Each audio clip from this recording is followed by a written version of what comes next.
Dann lassen Sie uns doch gemeinsam eintauchen in die Themen des Industrial 5G.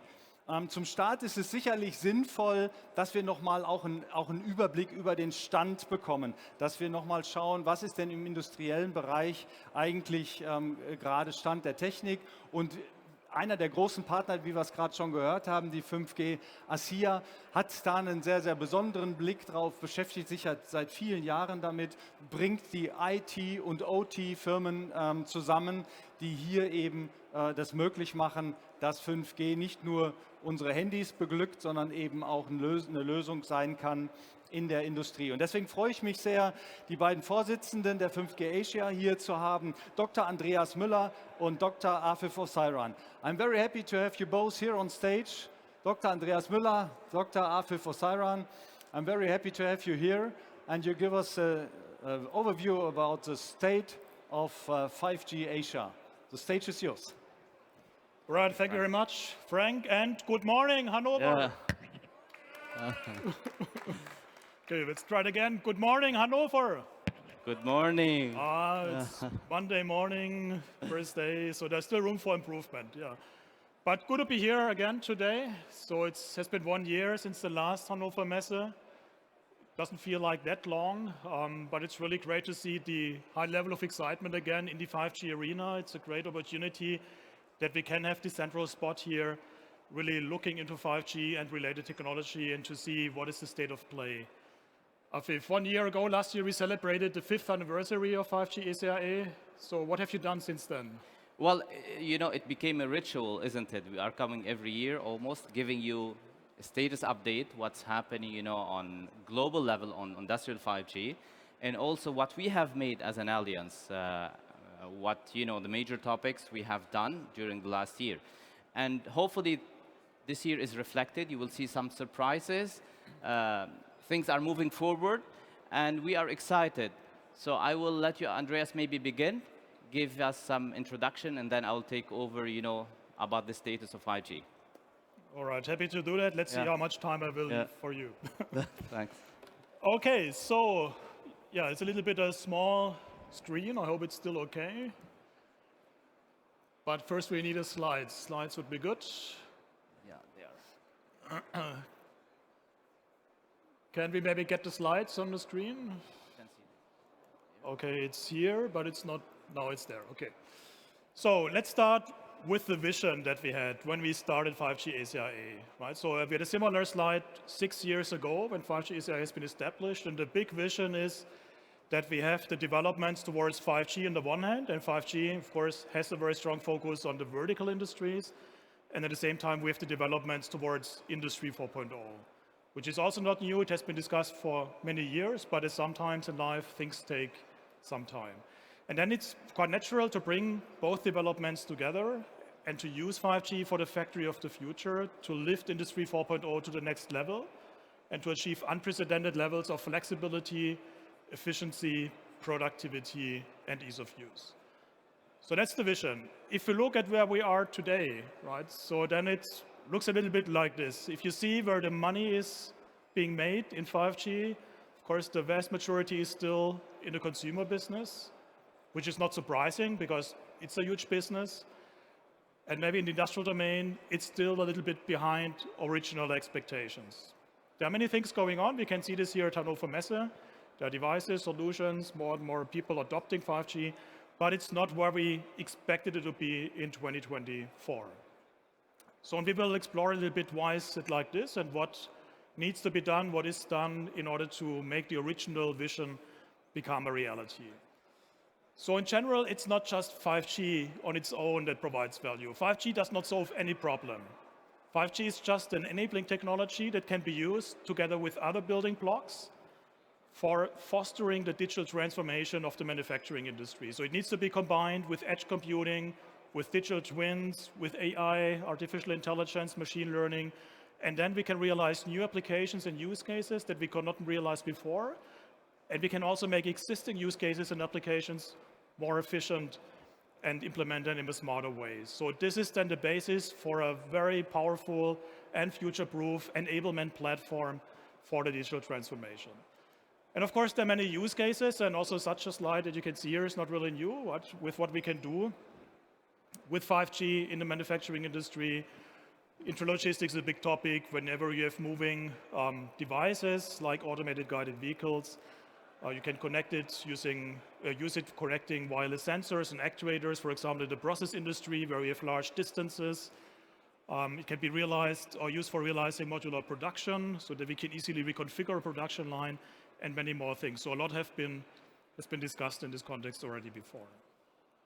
So if we now look at the status quo, let's start with the status quo of 5G ACIA, which somehow reflects the development of the ecosystem. We started in 2018 with a kickoff event at Hannover Messe. This was the entire crowd, so a fairly small group.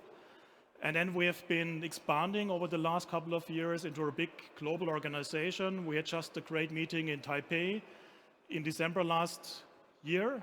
You can see a picture here. It was a huge event, several hundred participants with an exhibition area with more than 30 companies showcasing their products and solutions for industrial 5G. And this really reflects that things are developing, that there is huge momentum behind 5G in the industrial domain. If you look at the members, we started with 26 member organizations. As of today, 97. You can find here many logos. And of course, it's a good mixture between the ICT industry on the one hand and the OT industry on the other hand.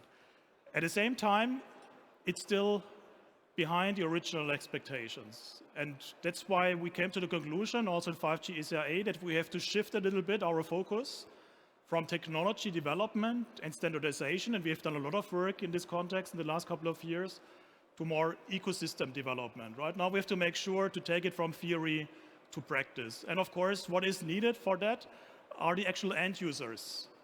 So end users are manufacturers. If you're running a factory, for example, you could qualify as an end user.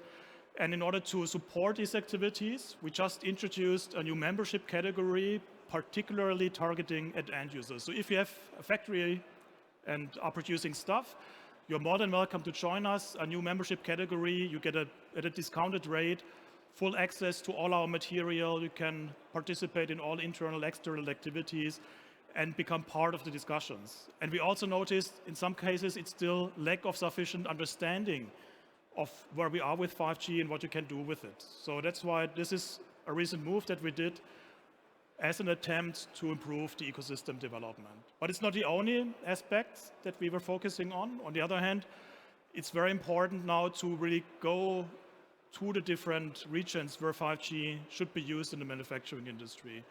So, of course, we are a global organization, but still we are very much centered in Europe. Our head office is in Frankfurt, so it's a quite natural thing. But you cannot really drive here from Frankfurt activities in Southeast Asia, in United States, and so on. So that's why we also introduced something new. We introduced a new role of a 5G ACI ambassador.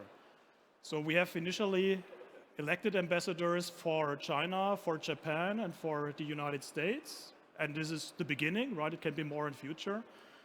And these ambassadors then have the task to really strengthen our footprint in the regions, to organize regional activities, to engage with the local ecosystem and so on, not with somebody over the ocean, right, sitting somewhere in Frankfurt, but with the people that are there, which are good to build up a good ecosystem, a good network.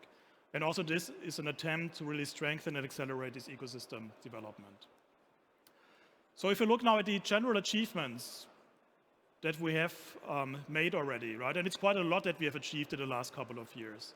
So we have now established 5G ACIA as a central forum for bringing the ICT and OT industry together. We have identified and analyzed many different use cases and their requirements, and this has been brought to VGBP.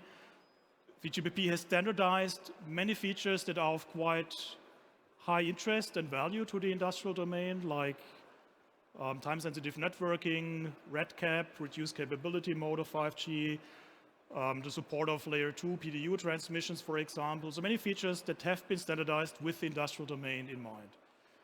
Also, we have private networks, and this hasn't existed really when we started 5G ACIA, so more and more countries also changed their spectrum regulation to support private networks. There are many offerings also from established network operators to target private networks and so on. And this is, of course, for addressing the specific needs and requirements of the industrial domain, where we would like to have full control of your network, where you would like to be able to optimize it whenever you want it and how you want it and so on. So a big movement that we've seen in the last couple of years.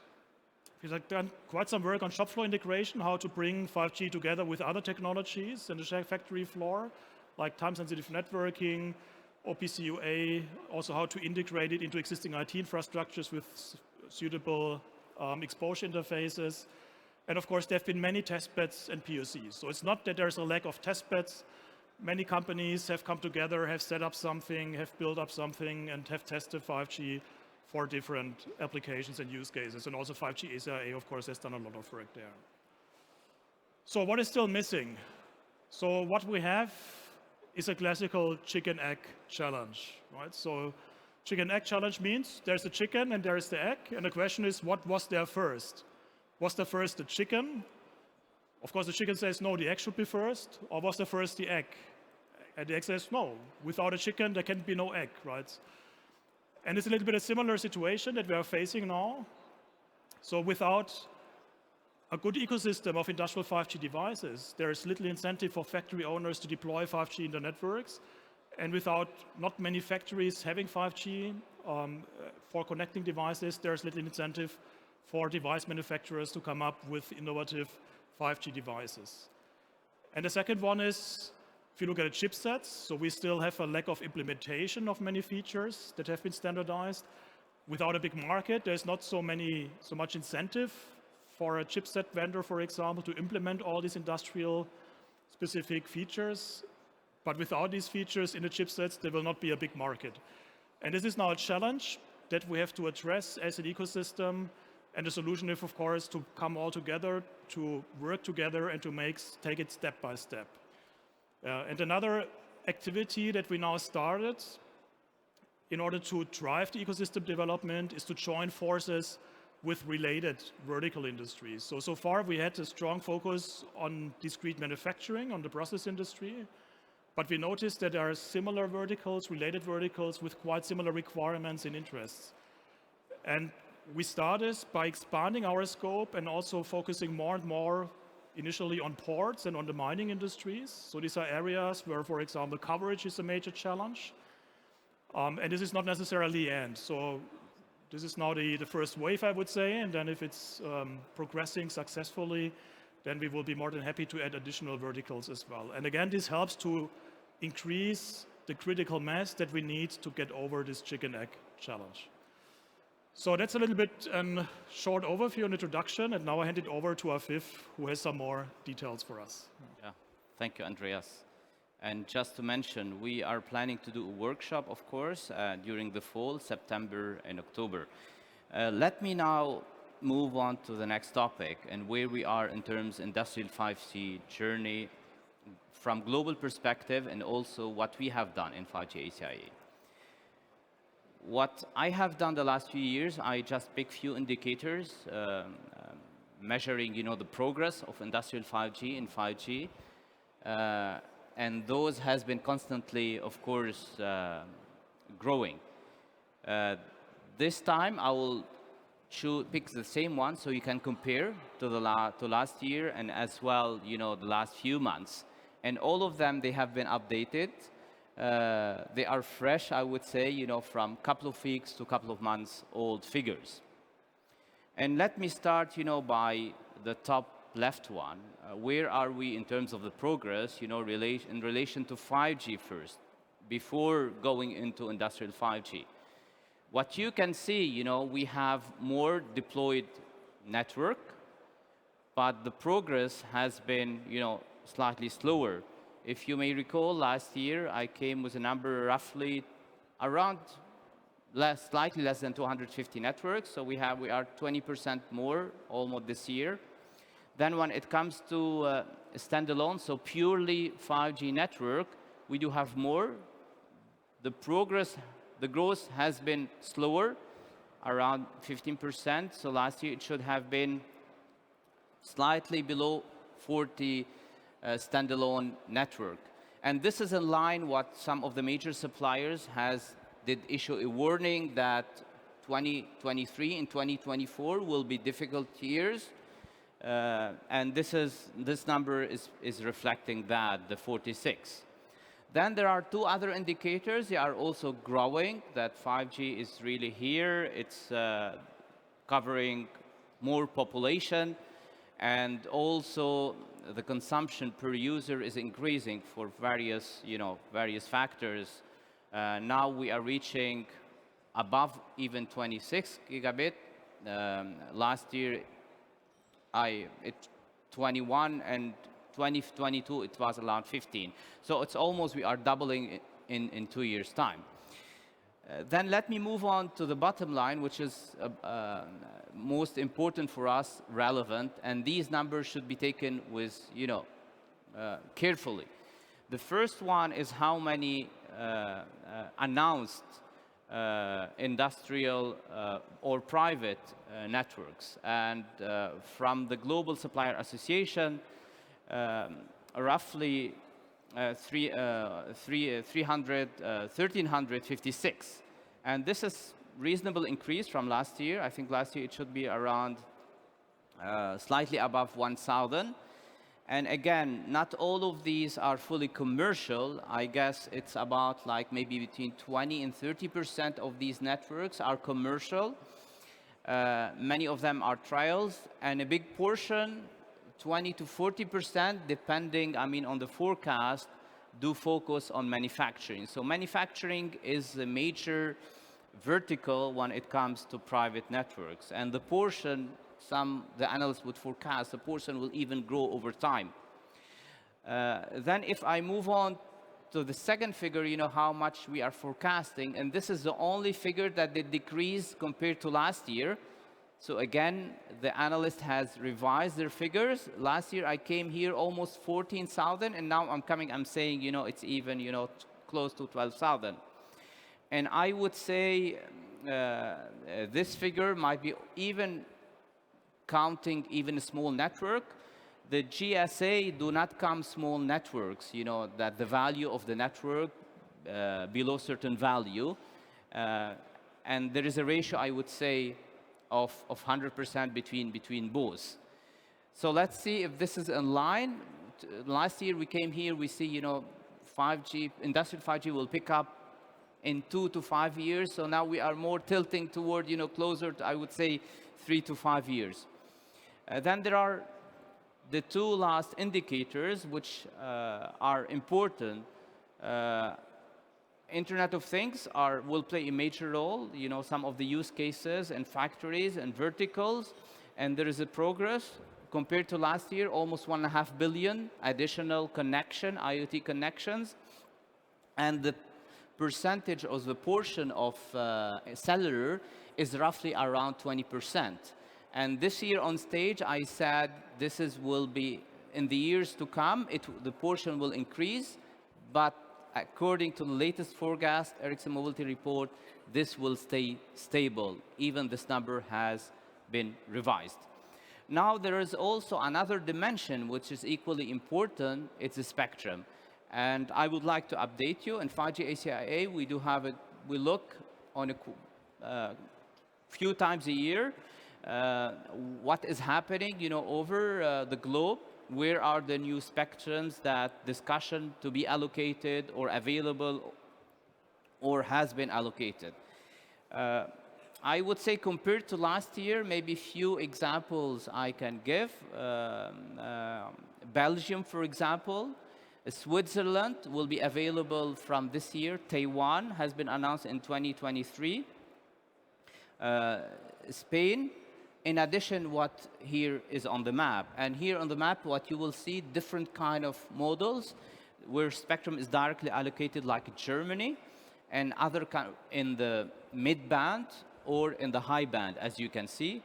And some countries, they go purely via CSPs or mobile network operators, like the case of Denmark or Czech Republic. So they have to give spectrum if it's needed for local usage for verticals. Now in Germany, for example, there has been also progress. Last year, it should have been between, I think, 200, around 90 or 93. So there is a substantial increase on the mid-band, but on the high band, only two networks two licenses has been allocated. Now, this is on a global scale. Now we move on what we have done as 5G ACIA, and this year I'll focus on 3 examples. Devices, this is what already I have mentioned in the last few years, but I will come for one update, an announcement, and also 2 other examples on concrete deployment examples of non-public network, and also how 5G and OPCOA can interact. So let me start by the devices and where we are today. Again, if I begin for terms of devices, and this would reflect, because you remember a couple of years ago, people have been complaining that devices are crucial. If you have a network with no devices, there is no mean. I mean, it doesn't make sense. Now we are seeing more devices. These are the announced devices. We see like roughly slightly below 10% of the announced 5G devices are industrial 5G routers. Couple of hundreds, 219. So this is a good. It's on a decrease. And again, this is from the Global Supplier Association. And you can see some of the picture taken this last year from here, and also lately from Taipei. Most importantly, in 5G ACIA, we have done something I think very exciting. Now we are collecting all the devices from our members, and we have a wall. You know, if you go and visit our booth, we have all several aspects. You can touch it. You will see how the progress of industrial 5G. Starting from industrial 5G devices, you can see here routers, field bus communication for safety over 5G, the radio, the core from many members. And this is not only a hardware, but also digital. If you go to our website, you will see all the information and will continuously update it. I think this is unique, and we are proud that finally it's happening. Now let me move on to more technical examples, and I will go very briefly, since our colleagues will give more detailed talks on Thursday. And the first one is non-public network for industrial scenarios. You know, in the past we have described how would be the deployment models, standalone, or is it basically shared? Without necessarily describing how practically it would be, without giving concrete examples. And this year, we have done the work more thoroughly, and you can see here 3 examples. The first one is a manufacturing facilities. It could be pneumatic valves, for example, where you can see different use cases. One area is where there is interaction between a human and machines, and other area is highly automated. And you can see a human-machine interaction use case. There is AGV moving around. There are also collaborative robots, cobots. The second example is about all refinery, all sites, where you can see, in addition, slightly different use cases, for example, for inspections, as well surveillance cameras. The site, of course, is bigger. There are tanks for storage, and area to refine the oil. And then the third example is industrial park. This is a mixture. This is a much bigger area. It can be, you know, chemical plant plus factories. The figure is intentionally blurred. You can go listen to the presentation on Thursday or look at the white paper. You will see more in details information by the colleague Ati Lansima on Thursday. Then the second example, taking these scenarios and how the deployment model will look like. Those 2 examples, two models, the on-prem non-public network, as you can see, and here it's all one color. It's a blue, except where is the cloud, the storage, and you can see it's all the functions of the network are on premises. First, the waves representing the radios, plus the control plane, where you have a shell, like a house, and then the user plane, and also the data subscription. And it could be, as you can see on the production side, production domain. For example, production domain 1, where you have all the functionality. Other production OT domain, they don't necessarily need all the functionalities. It could be a common on the OT enterprise domain. And there are, of course, firewalls when you move between these two domains. The second example are shared. As you can see, RAN, and this is, the radios are being shared with, a public network. Then let me move on to the last example, and this is how the interaction would be between OPC UA and 5G, and this is very simplified figure, how the integration can be. On the left-hand side, A and B represent where the system do not need to know each other. They communicate through the application layer, and either via IP or layer 2, Ethernet. On the right-hand side, where you see more, the system would know more each other. First, you can do it through exposure. This is currently standardized, of course, what we call here the interface D, but you need a translator to translate that into the OPC UA, and this is represented by the 5G gateway management shell. Or you can do it, this is not yet, or you can maybe modify the standard, whatever from OPC UA or 5G ACL or 3GPP, and then it's called D prime. And also we had one controller-to-controller communication example here to illustrate more. We don't have to go through it. Please listen to the talk on Thursday. And finally, we don't do only, theoretical things. What you have seen, we endorsed many test beds, and I would like to share with you what we have endorsed lately. And if you might have listened to our webinars, there have been a webinar on the test bed 2-3 weeks ago, and also last month. The top left one is representing the latest endorsed test bed. This is progressing, and this is the only 5G millimeter wave test bed we do have, and it's in Aachen, in Germany.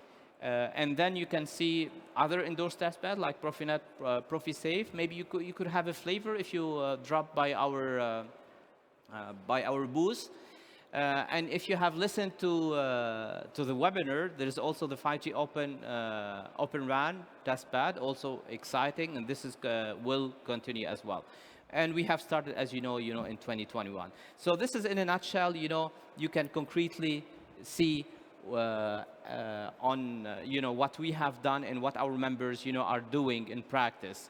Now let's move on to the last part, so we know where are we heading and what are we doing next. Andreas, I would like to hand over to you now. All right, yeah, thanks, Afif, and I hope you now got a little bit of feeling, at least, of what has happened since last year. Of course, these are just examples. There's much more ongoing, but 30 minutes are not enough to cover all of it. But I really would like to invite you to visit our booth, have a look at the demo wall, and not just visit our booth, but all the booths basically here in the 5G arena. So I think this gives everybody then a good feeling of where we stand and what is already available and what maybe also not. So where are we heading to and what still needs to be done, right? And first of all, we have to see 5G again is one building block, and there are many other building blocks that have to be combined together to make this become a big success. And of course, it takes now a bit longer than originally planned and expected, but it's not a special thing if you look at the industrial domain, right? There are other developments which also take more time than originally expected. Wired TSN, for example. We've been discussing time-sensitive networking over Ethernet for years, and it's coming, but it's also coming later than expected. The same for the asset administration shell, digital twins. This is not a new topic, has been discussed in the manufacturing domain for quite some time, but proper adoption takes time, and Industry 4.0 in general as well. I think the first time Industry 4.0 was a topic at the Hannover Messe was 2011. So 13 years from now, 13 years ago, and even today we are still working on it to make the full vision become a reality. So that's why industrial 5G is in good company if you want, and it's certainly not a sprint. it's a marathon. It's a rather conservative industry, especially the players from the ICT industry, I think, have to learn this. It's not that you buy a new smartphone, a new robot every 2 years. You have much longer lifetimes, you have longer life cycles, and somehow this is one of the reasons why it takes time that we have proper adoption. So what do we still have to do, and what are the indications that it's progressing well? So there's certainly a ramp up of private 5G networks. Afif provided some examples, some numbers, but to me, the real number should be much higher, because if you talk to different players here, they alone claim to have 1,000 networks or so. So I think it's just an indication, maybe the trend is the right one, but the absolute number is certainly higher. We see growing feature support in the chipsets, like Ethernet PDU transmissions, reduced capability mode of 5G, and so on. So all this adds value. The ecosystem is developing, as you can see here today, this week at Hannover Messe, including our demo wall. There are more and more productive deployments, and of course the big players start, the car industry, the chemical industry, maybe in aircraft manufacturers and so on, and then the smaller ones will follow. And still there's a lot of money going into private networks, industrial 5G, and it's always a good idea to look where the money is going if you want to anticipate the future. So that's why industrial 5G certainly is coming, a bit later than expected, but it's still coming. And before Frank is now getting nervous, just the last 2 slides. Just would like to invite you to also join 5G SIA and to get part of the discussions. We have 3 more meetings, major meetings planned this year. So the next one will be in June in Austin. We are happy that NXP will be hosting us. In September, we will be in Beijing, and there we are in close collaboration with the Alliance of Industrial Internet and other Chinese players supporting us. And then in December, we will be in Nuremberg, and Siemens will be our host. And of course, you're always welcome to join us also as a guest if you want to experience what it is like in 5G SIA yourself, if you want to get part of the discussion and maybe just use this as a networking opportunity. So then please feel free to reach out to us and get in touch with us. You can find more information on our website. There you can also download all the white papers, but you can also get a hard copy of one or the other white paper on our booth. And with that, we are at the end of the presentation. So thanks a lot for coming, and I wish all of you a good week and a good impression and good discussions here, especially in the industrial 5G arena. Yeah. Thank you. Yeah. Thank you very much, Andreas. Thank you very much, Afif. A big applause for these two, who showed us the variety and the broadness of 5G Asia and the 5G. You said 5G is coming late, but I think when we look around here, 5G is coming with power, you know. It's coming with power, but later than expected, right? Originally in 2018, we thought maybe 2022 is already the year. Now it's 2024. But as mentioned, it's coming. That's the important thing, even if it takes a bit more time. Yeah, thank you very much. And when you want to do contact with 5G Asia, when you want to work together with other companies to bringing this topic to life, then you have here 2 representatives from next over here to the booth. You can walk there and make contact. Thank you very much, you two, and have a successful fair.